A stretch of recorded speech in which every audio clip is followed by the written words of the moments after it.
by Zara and myself. We welcome Rae D. Magdon. Am I telling your name okay? I'm not sure. I'm a fan of yours, so I might be a bit fangirling at the moment. You are a prolific writer, both as a fanfic writer and a published author. Why do you keep writing fanfiction now that you're published? Well, because it's so wonderfully accessible. There's lots of, especially young queer people or queer people who might not have a steady source of income for whatever reason. And AO3, Archive of Our Own, the main site where people post fan fiction, is just, it's all free and it's easily categorized and everyone has a place there. So I really love the idea of releasing free content for people who might not be able to pay for my books. Because I believe that my work is worth paying for, and I am so lucky to have made a career from it. But, you know, for those people who might not be able to afford my books right now, fan fiction is a great way for them to read about people like them, read about queer people. So, do you write full time? And do you find that writing has changed you as a person? I do write full time. I have for the past 3.5 years. It's definitely changed me as a person because it has taught me how essential queer stories are. You can't have a bright and happy future or any future at all if you can't envision it for yourself. And that's what queer fiction does. It helps you envision a future where queer people are celebrated and get to have our own adventures. So the support I've received has really helped me realize just how essential and nourishing these stories are. They're very essential. Speaking of essential, in Lucky 7, especially, there's a lot of diversity, body type, identity, and I can go on and on about that.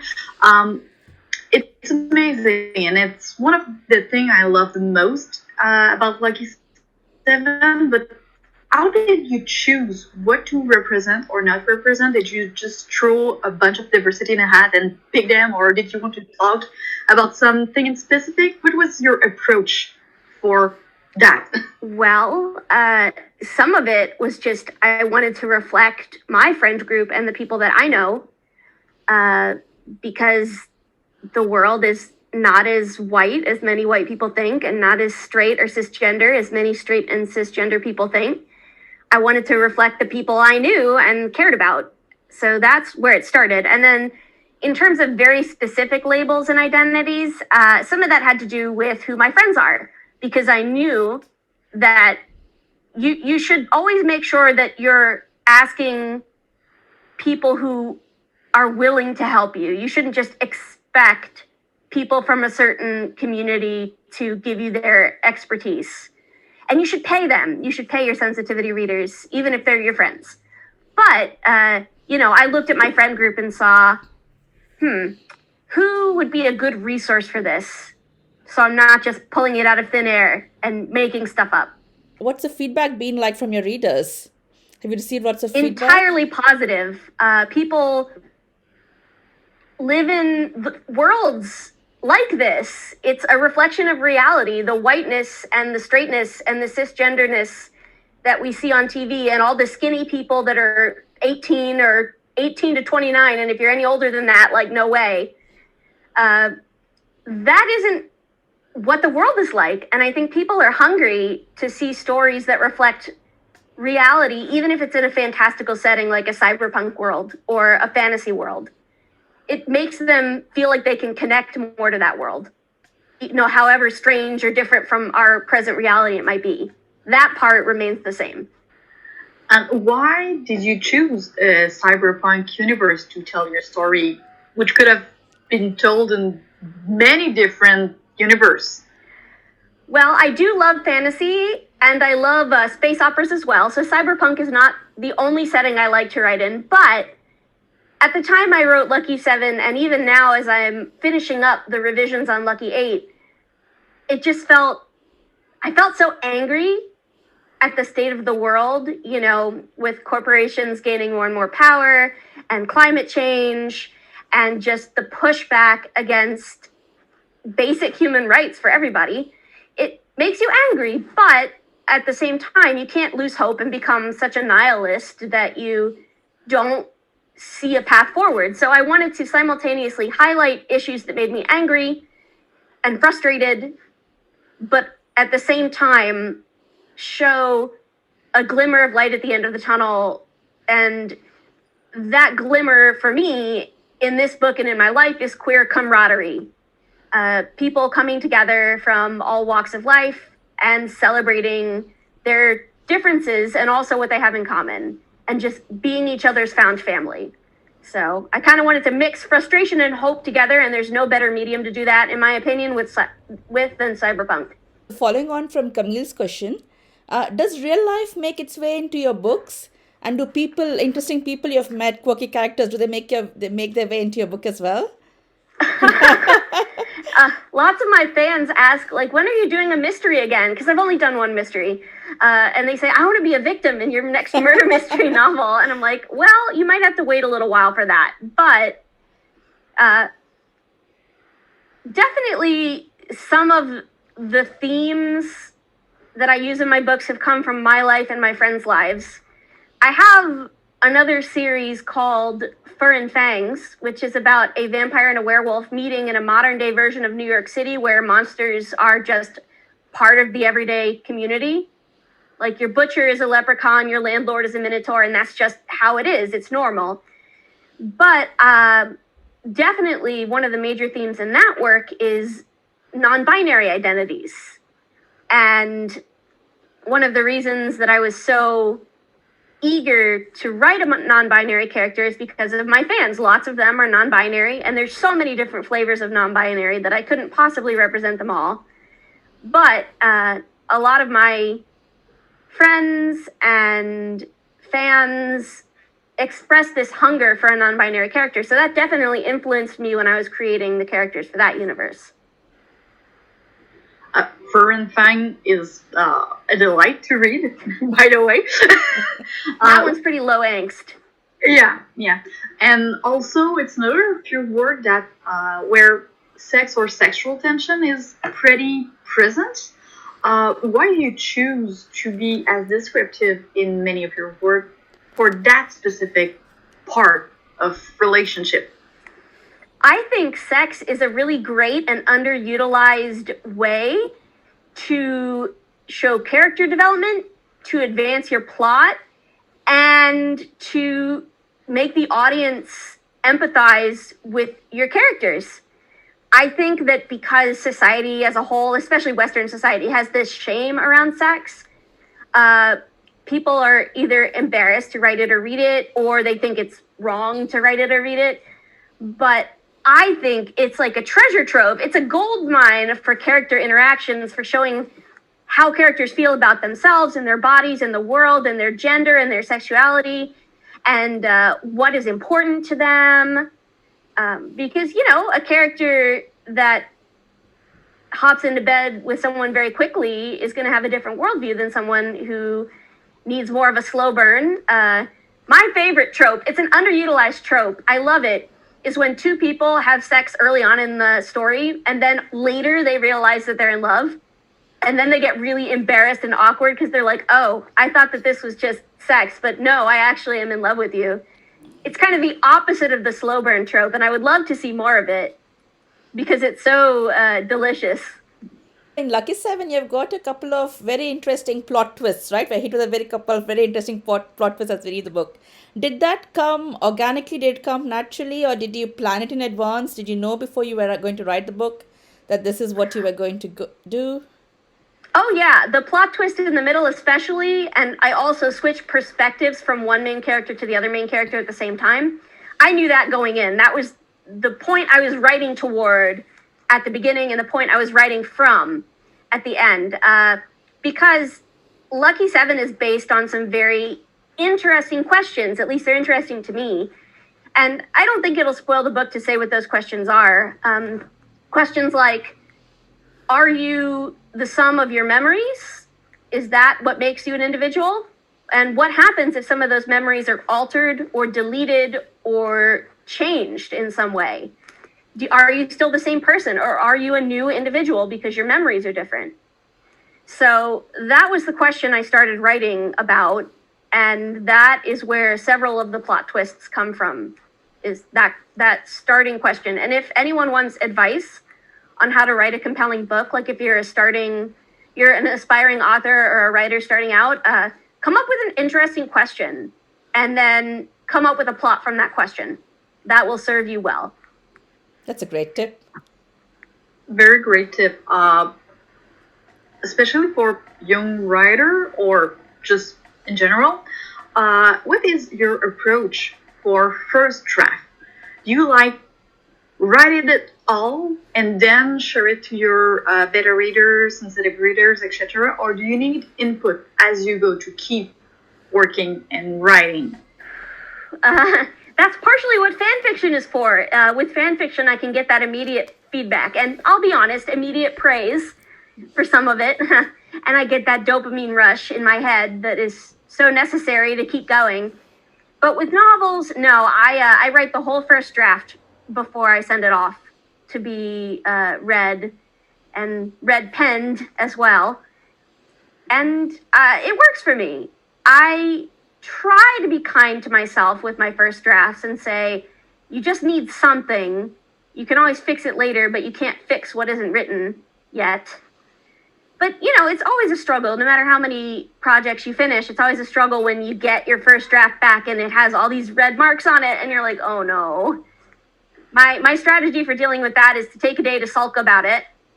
I get the comments back in my inbox and I cry about it for 24 hours. I give myself 24 hours and then I put on my big girl pants and I'm like, okay, time to go in and see what I can do to make my vision more easily understandable by my readers. Does it get easier every book you write? Does that red pen thing get easier? Or does it still hurt? Yeah, it does. It gets easier, but never easy, if that makes sense. I will say that I have become more of a planner the more books I write, which has saved me pain in the long run. I have learned that usually it's a good idea to write a detailed outline and share it with somebody I trust or several someones I trust before I start getting into the nitty-gritty of the first draft. Because often, if there's a major problem with the plot, like a big plot hole or a character motivation that doesn't hit right, usually one of my writer friends will be able to spot it in the outline. And that saves me a lot of work later on. So I want to just make a side question about yourself. For your fan like me, can you tell us something that no one would expect to be true about you? I am 4'10". I'm super tiny. My goal in life, aside from just writing and that part of my career, is to make short people feel tall. Okay. People who are like 5 feet or 5'2", they love standing next to me because I make them feel taller than they are. It's a nice change of pace for them. I made Elena short because I'm short, and I wanted someone to be like me and be the hero of the story, not be like... It's so rare to find that. I just absolutely love that about the book. So. One of my next goals is to write a short butch, because butches are always like expected to be tall, because they're portraying some masculine traits from the gender buffet. So they're usually always tall and ripped. And yeah, Sasha is tall and ripped, and that's okay. That's great. But one of my goals for a future work is to write a short butch character, because they're great too. I know many in real life and they're awesome. So what's a typical writing day like? Do you divide your time between the novel and the fanfic, or do you work on a novel exclusively, then go on to the fanfic? How do you divide your time? Well, 11 months out of the year, I generally have 3 projects that I'm juggling at a time. And I have a list, and I go through and add like 500 words or 600 words to each project on that list of 3. And that allows me to work on fan fiction and original fiction, and also allows me to rotate editing of manuscripts in as well for one of my 3 slots. Now, November is a little different. It is November 29th, so National Novel Writing Month is almost over. I have started a brand new novel called Song of Stars, and it's a fantasy novel in a very low magic world, which I've never done before.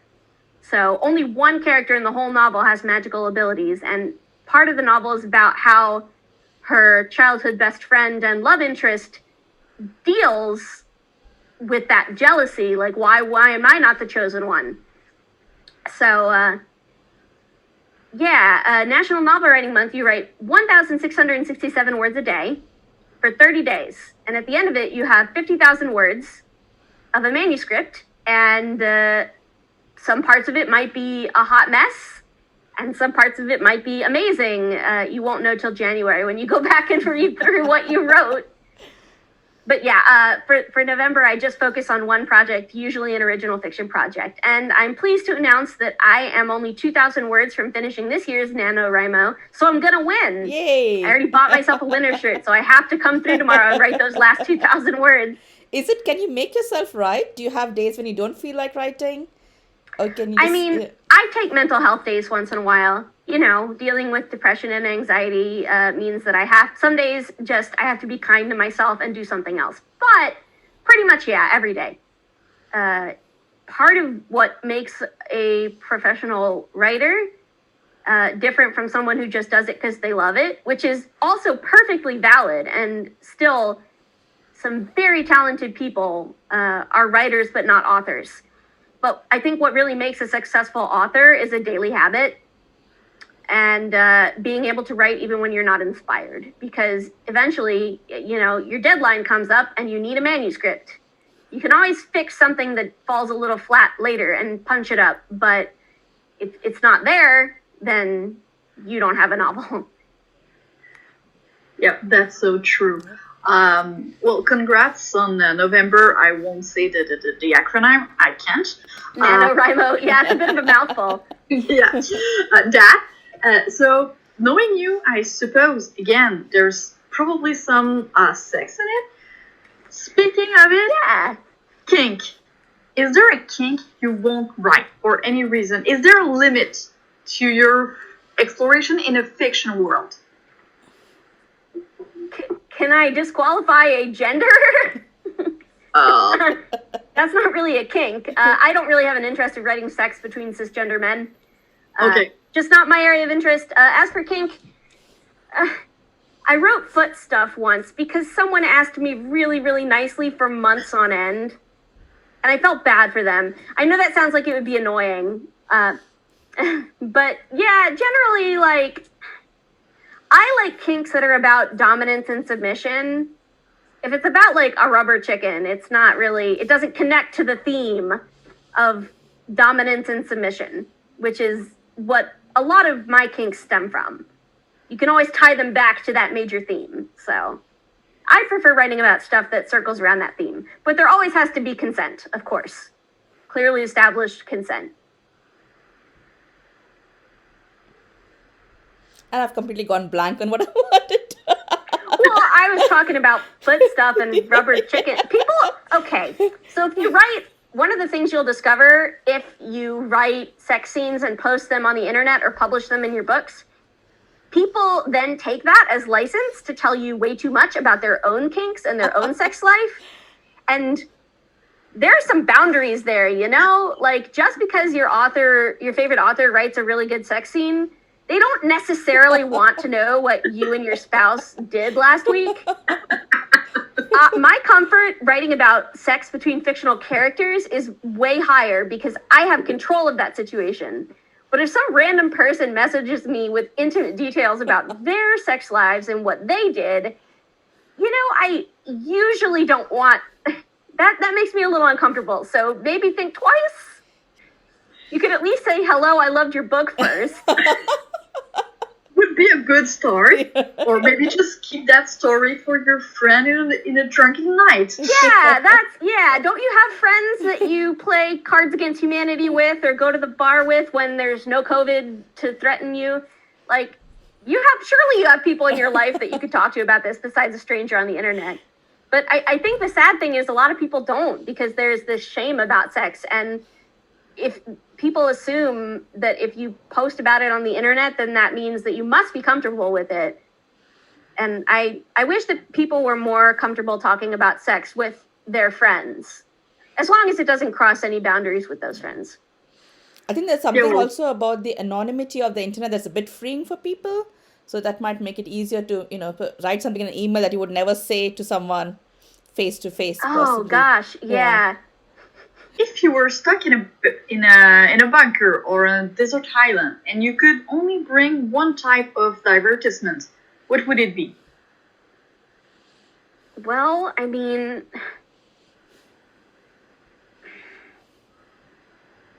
I would desperately need at least a pen and paper so I could write the stories in my head. Like, I'd have to have that. And if I have to pick something besides writing, I mean, I would bring books. I have a great love for novels. I love reading. I love video games too, a whole lot. I think they tell great stories, and there are some amazing video games out there. But if I had to choose, I would bring, my favorite novel. Speaking of video game, I know you're a big fan of Mass Effect. I am. And basically I started playing because of you, but that's another thing. Good. I'm so happy whenever I hear someone say that they played Mass Effect because of me. Well, actually, it was one of my friends was bugging me, and I was meh, and then I read you were a fan, and I was okay. It's basically an alien dating simulator. Yes. But your love for sci-fi gaming, does it influence your writing, and if so, how? Oh yeah, for sure. I mean, I will freely admit that my first novel idea, way back in 2012, Dark Horizons, was my first space opera, although most of it takes place just on Earth.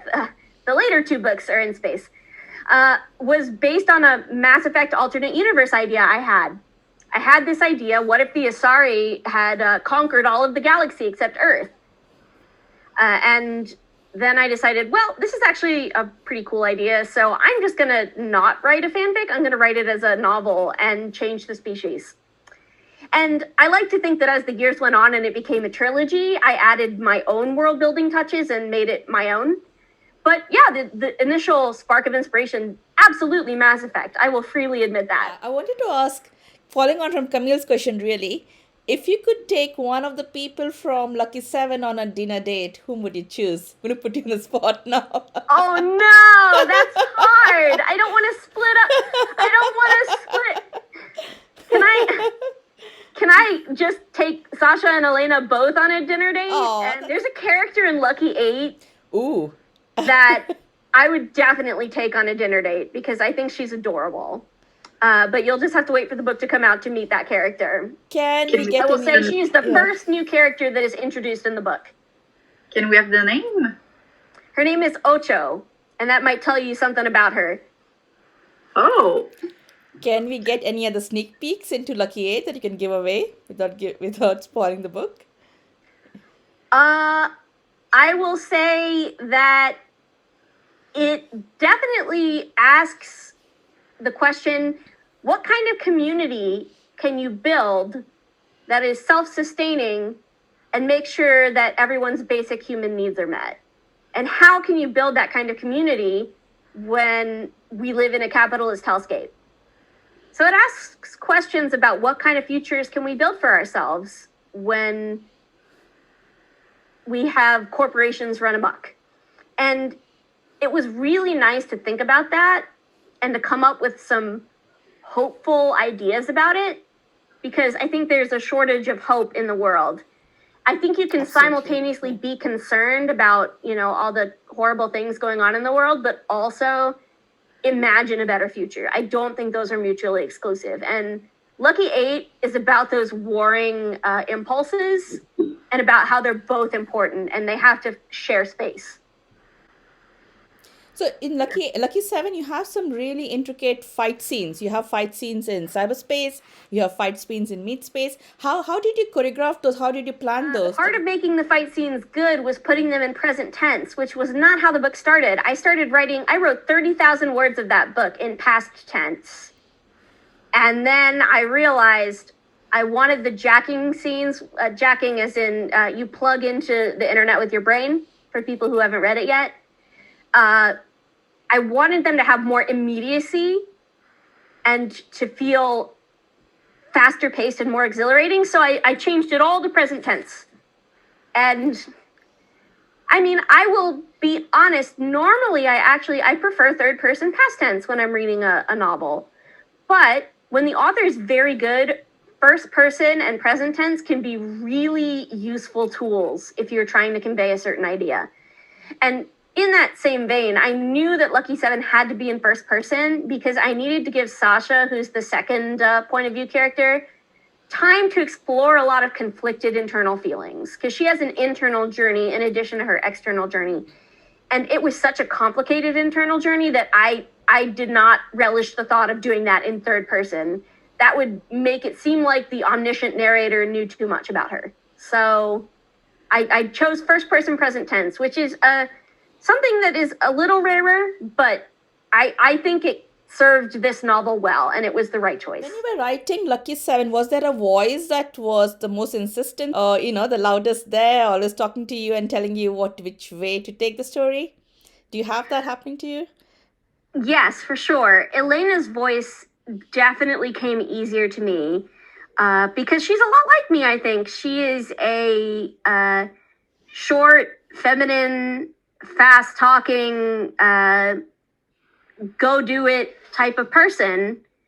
And she has a weakness for very strong ladies that could kick your ass. So it was pretty easy to inhabit her head, especially because she's the new person in this world. And that's why I started with her. She is the newcomer to this crew of queer misfits who are doing these dangerous jobs. So she doesn't know all the other characters at the start. She is the interloper. So, it's always easy to write a fish out of water story because we've all been that fish out of water. We've all been in a situation where we feel like we're in over our heads and everything is flying in our face at once. I have a soft spot for all of them, but actually Rami, I just want to protect them. They actually have, they've had a lot of stuff happen in their backstory that hasn't even come up in the series yet. But they were a very wealthy corp kid who was born to a wealthy family and turned their back on that in order to live more authentically. And that is something that makes me relate to them and makes me want to protect them. You just said series, so we can expect more than just Lucky 8, more book? I envisioned it as a trilogy. Okay. So there will probably be a Lucky something. I don't know if it'll be Lucky 9. The next one is definitely Lucky 8. That one is in its final stage of revision. So hopefully at the new year. I'm going to give you a couple of words, and you just pick the one that feels right. No explanation, no nothing. Just go, go, go, go, go. Do it. Perfect. So, book, movie, video games. Book. Music or silence? Music.